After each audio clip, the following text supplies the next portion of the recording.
Halo semua, Assalamualaikum warahmatullahi wabarakatuh.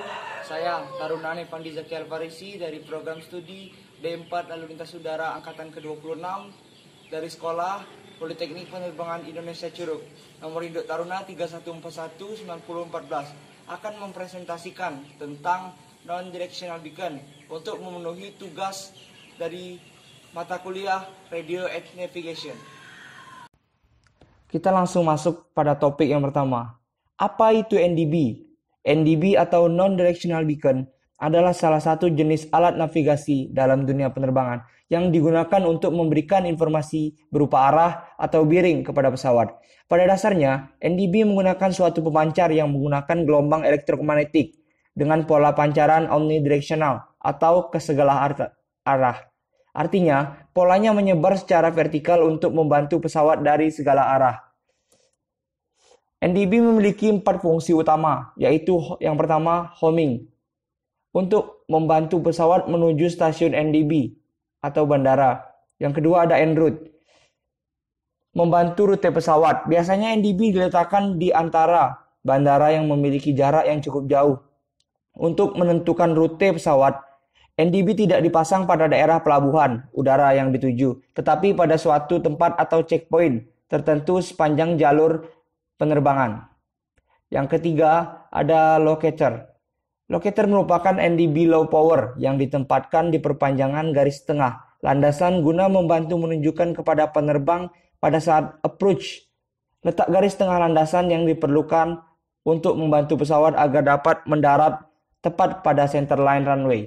Yang terakhir ada holding, adalah kondisi di mana pesawat berada di atas pelabuhan udara dan menunggu saat mendarat.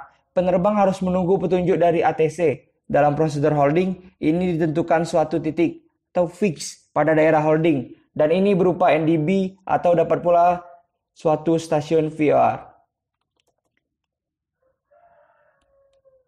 Yang ketiga kita akan membahas magnetic bearing, magnetic heading, dan relative bearing. Apa itu magnetic bearing? Magnetic bearing adalah sudut yang tercipta antara garis lurus pesawat terhadap navigation ground station VOR atau NDB atau ADF dengan garis lurus pesawat dan kutub utara. Yang kedua adalah relative bearing, adalah sudut yang tercipta antara heading pesawat dengan garis lurus antara pesawat dan navigation ground station. Di sini kita dapat melihat gambar arah dari magnetic bearing, magnetic heading, dan relative bearing. Selanjutnya kita akan membahas tentang prinsip kerja NDB. NDB atau Non-Directional Beacon adalah salah satu peralatan bantu navigasi yang digunakan dalam penerbangan. NDB biasanya diperlukan sebagai penunjuk arah bagi helikopter dan dipasang pada helipad.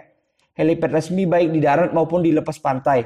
NDB bekerja pada medium wave antara 190 sampai 1800 kHz dan hanya berupa radio transmit saja. Cara kerjanya adalah dengan cara memodulasi kode lokasi bandara atau helipad dalam bentuk Morse ke modulasi AM sesuai dengan frekuensi kerja yang ditentukan oleh Dinas Perhubungan Udara. Kode lokasi ini terdiri dari 3 huruf yang juga merupakan singkatan dari nama bandara atau helipad yang bersangkutan. Pengkodean bandara ini harus diakui oleh internasional dan hanya berlaku di satu bandara saja. Dalam artian, tidak ada kode area yang sama digunakan oleh lebih dari satu bandara. Pada sisi pesawat sinyal, NDB ini dapat diterima pada frekuensi pencatunya, dan dari peralatan penerima ini dapat dilihat arah bandara atau helipad yang dituju. Pada pesawat-pesawat komersial, NDB hanya digunakan sebagai cadangan. Peralatan NDB yang digunakan sudah menggunakan GPS. Walaupun sudah beralih ke GPS, namun NDB masih wajib dipasang pada bandara-bandara internasional sebagai cadangan. Selanjutnya kita akan membahas jenis-jenis NDB. Yang pertama adalah CW atau Continuous Wave, suatu sinyal pancaran radio frekuensi yang terbentuk hanya dari sinyal frekuensi carrier atau FC. Yang kedua ada MCW atau Modulation Continuous Wave, suatu sinyal pancaran RF yang terbentuk dari frekuensi carrier yang termodulasi oleh sinyal audio frekuensi. Yang ketiga ada KCW atau Keying Continuous Wave, suatu sinyal pancaran RF yang terbentuk dari frekuensi carrier yang termodulasi oleh sinyal audio frekuensi AF. Namun, sinyal audio tersebut dikodekan dengan identifikasi berupa keying kode Morse. Selanjutnya kita akan membahas tentang klasifikasi NDB.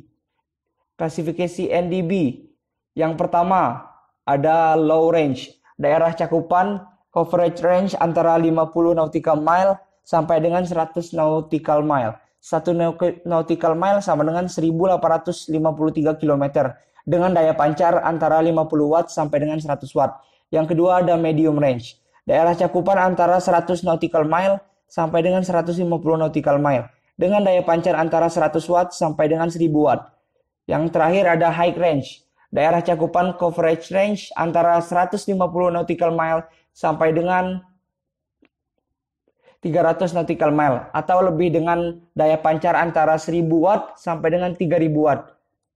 Selanjutnya kita akan membahas spesifikasi NDB. Berdasarkan ICAO Annex 10, spesifikasi NDB yang pertama frekuensi 190 kHz sampai dengan 1750 kHz. Identifikasi 1, 2, 3 Morse kode call sign atau identitas dengan frekuensi radio 1020 Hz dengan rata-rata identifikasi 7 identifikasi per menit. Power, low power kurang dari 50 watt, medium 50 watt sampai dengan 2000 watt, high lebih dari 2000 watt. Kita yang terakhir akan membahas tentang keuntungan dan kerugian NDB. Terdapat beberapa keuntungan dan kerugian NDB. Kita akan membahas keuntungan yang pertama. Keuntungan yang pertama ialah sinyal NDB dapat diterima di low altitudes, berarti dapat diterima pada ketinggian rendah. NDB juga dapat digunakan sebagai backup system, contohnya pada saat di mana ada sinyal yang didapat dari Very High Frequency Omnidirectional Range atau VOR system. Yang ketiga ada NDB masih sangat dibutuhkan di bandara kecil atau bandara perintis. Yang terakhir, sinyal NDB berdasarkan surface wave propagation atau sinyal tidak dibatasi line of sight. Selanjutnya ada kerugian NDB.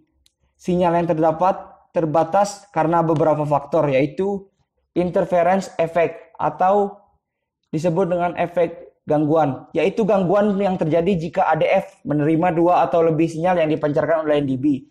Yang kedua adalah thunderstorm effect atau efek petir, yaitu petir memiliki pelepasan listrik statis yang kuat yang dapat mengganggu sinyal NDB.